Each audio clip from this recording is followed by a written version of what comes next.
Halo, ketemu lagi dengan Rojali kali ini.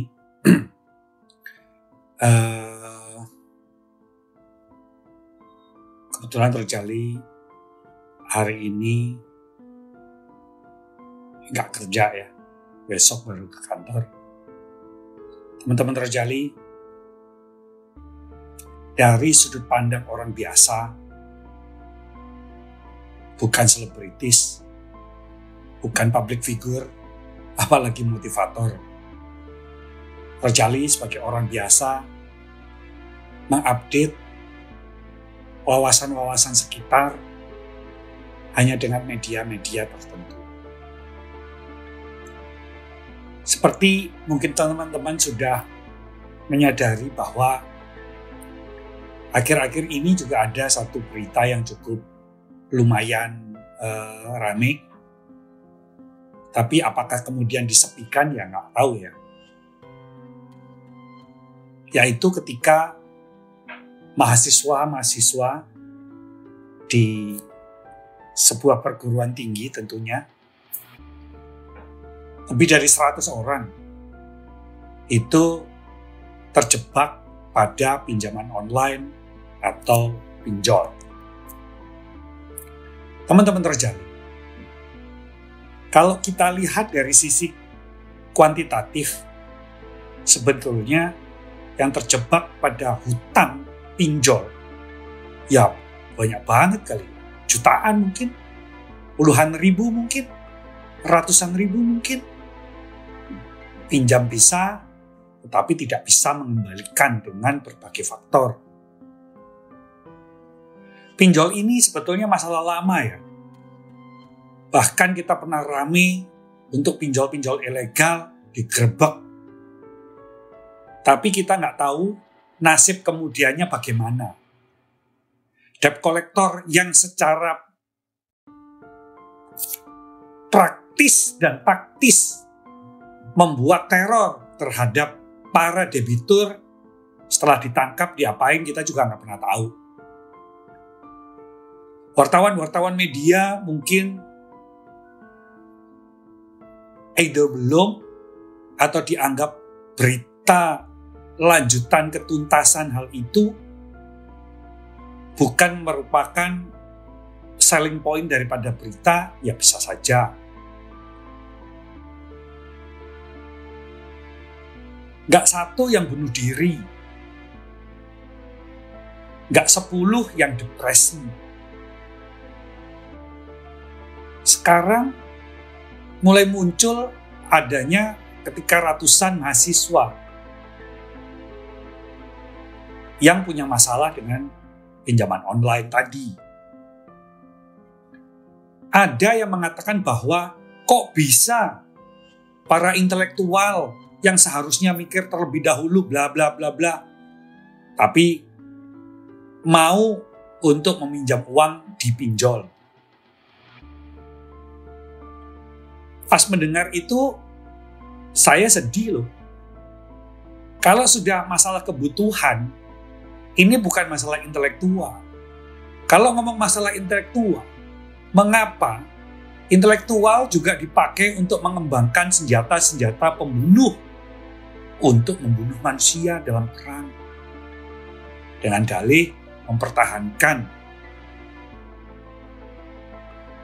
Nah, artinya ada sesuatu yang salah, yang semua udah tahu nggak benar, tetapi dibiarkan selama nggak viral, selama nggak menjadi masalah nasional, selama tidak menjadi masalah publik, padahal masalahnya adalah masalah publik. Bagaimana mungkin rakyat yang terjebak dalam pinjol dapat melaksanakan fungsinya sebagai pemegang kedaulatan daripada bangsa ini. Yang hal itu juga diatur dalam Undang-Undang Dasar. Dan saya yakin hal itu tidak diubah dalam perubahan undang-undang atau apapun juga namanya. Oke? Jadi bukan karena mereka itu belajar dan diajari tentang intelektual, tentang teori, mereka juga bukan seharusnya. Kalau ngomong seharusnya kayak gini nih. Contoh ya. Rojali naik mobil kesasar. Pas pada saat kesasar, melewati kayak daerah yang sangat sepi, hujan lagi, dan Rojali naik kendaraan atau naik mobil. Tiba-tiba rodanya kejebak di lumpur atau kejebak di sebuah lubang yang memang jalannya memang rusak daerah situ. Pada saat itu sulit sekali untuk menemukan orang, tapi tiba-tiba ada orang datang satu. Rojali udah seneng misalnya. Wah, bakal dibantuin nih.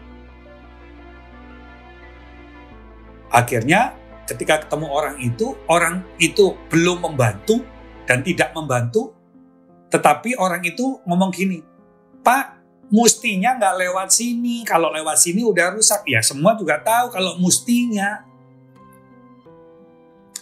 Tapi dalam ketika itu sudah terjadi dan terjebak, ya jangan mustinya, tetapi sesuatu hal yang solusif.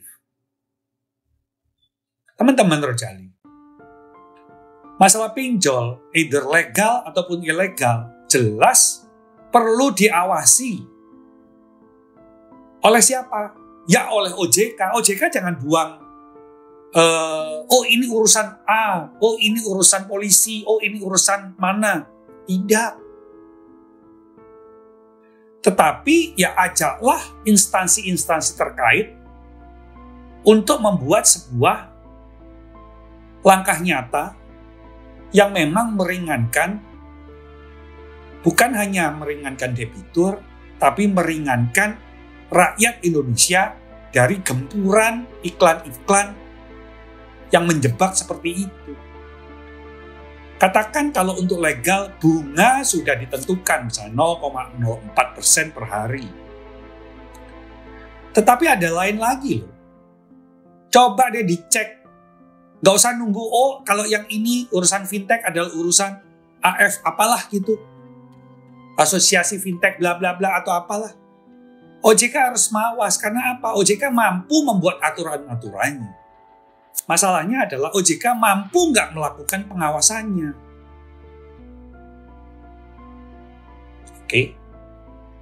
Mampu membuat aturannya, mampu tidak membuat pengawasannya, mampu tidak untuk membuat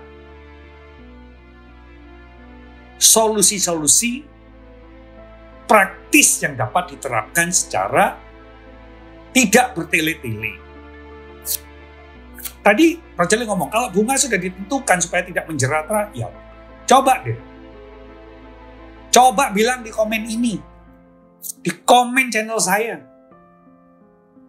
Misalnya, pinjam legal ya misalnya ya. Misalnya lo ya, pinjam 7 juta, yang cair berapa? Emang 7 juta? Bisa-bisa yang cair cuma 4 juta atau 5 juta sekian. Tetapi nanti yang harus dibayar misalnya 8 atau 9 juta. Nah, untuk pinjol-pinjol legal yang begini, terus gimana? Pengaduan-pengaduan yang masuk ke OJK, apakah secara transparan disampaikan dalam website bahwa ada sekian laporan, sekian yang udah diselesaikan, sekian dalam proses, sekian tidak mampu untuk diselesaikan. Ada tidak? Tolong siapapun yang paham, siapapun yang tahu, jawab deh di komen di bawah ini. Sebagai masukan dan sebuah kritik positif ya, bukan judgement. Kalau judgement ya hakim. Oke. Ini harus betul-betul diwaspadai. Jangan pinjam pinjol, tapi pinjolnya masih ada. Situ waras. Sama aja, ini organisasi terlarang. langsung diberangus. Jadi nggak sibuk, jangan ikut organisasi ini ya, jangan ikut organisasi B ya, karena itu nggak bagus.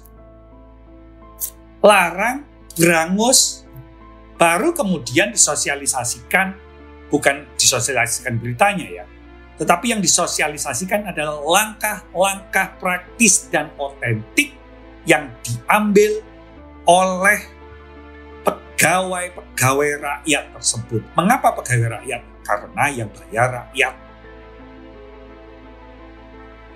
Awasi bunga, awasi berapa sebetulnya yang diterima di rekening masing-masing. Wow, susah loh. Coba kerjasama dengan bank, kerjasama sama PPJK atau pengawas keuangan, katanya ada. Gimana sih? Kok jadi kayak buta dan bisu semuanya? Dan ketika terdapat kesulitan untuk mengembalikan, apa solusinya? Apakah di blacklist BI checking-nya saja sudah cukup? Bagaimana upaya-upaya untuk menyehatkan kesejahteraan rakyat atau debitur itu kembali? Sebab siapa yang bisa mengembalikan kesehatan mental bangsa ini kalau ternyata hal-hal yang kecil ternyata bergerilya secara besar-besaran dan semuanya seolah-olah diam saja? Gak ada tuh gubernur-gubernur dimanapun yang betul-betul turun tangan, mengawasi. Gak ada tuh dinas-dinas ketenagakerjaan yang kemudian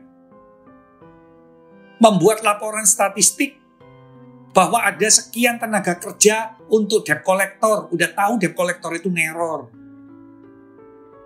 Pengawasannya gimana? Jangan sampai kita pintar membuat aturan, pintar bersuara, tetapi tidak pintar untuk mengambil tindakan tegas, tidak pintar untuk mengambil langkah-langkah pengawasan. Jangan sampai bangsa ini dihancurkan oleh istilah gali lubang, tutup lubang. Karena gali lubang dan tutup lubang itu malah menyengsarakan. Mana pegawai-pegawai rakyat yang membuat usulan-usulan agar masyarakat kembali aman, tentram, sejahtera, dan tidak cacat kesehatan mental? Apakah senang kalau bangsa ini sekian puluh ribu atau sekian ratus ribu kesehatan mental terganggu karena pinjol? Coba jawab dalam komentar di bawah ini. Senang enggak? Kalau enggak senang, kenapa diam? Oh, enggak diam. Langkah otentiknya mana? Transparansi implementasinya mana? Oh, sudah ada di website doang. Yang lain bikin iklan gembar-gembor tentang itu. Ayo dong. Rakyat membayar kok. Kecuali rakyat nggak membayar gaji-gaji kalian. Baik dari pemimpin daerah sampai instansi-instansi di bawahnya. Ayolah. Mau bukti yang lebih fatal. Banyak sekali kumpulan-kumpulan orang yang tengah didera kesulitan pinjol. Tapi ada yang lebih sulit lagi. Membuat mereka satu suara, berkumpul bersama dalam satu tekad yang sama. Coba deh. Coba. Kumpulin. Kompakin. Persatukan. Maju sampai presiden kalau perlu. Sulit mana? Jadi, semoga pinjol ini tidak berkelanjutan. Kalaupun ada, tolong diatur. Kalau nggak mau ngatur, ambil dan kembalikan pada perbankan. atau koperasi-koperasi dari BUMN yang sudah ditunjuk untuk hal itu, termasuk ketika manajemen resikonya ada di sana apabila gagal bayar. Yang enak kepada semua pihak, karena apa? Begitu rakyat melalui debitur-debitur ini merasa nyaman, aman, dan kesejahteraannya tidak terjajah, tidak disudutkan salah sendiri, makanya kan udah dikasih tahu, jangan sampai, nggak gitu. Udah cukup disudutkan, disalah-salahin. Karena dalam dunia ini sudah terlalu banyak kesalahan. Ayo. Mohon maaf kalau ada kata-kata yang salah.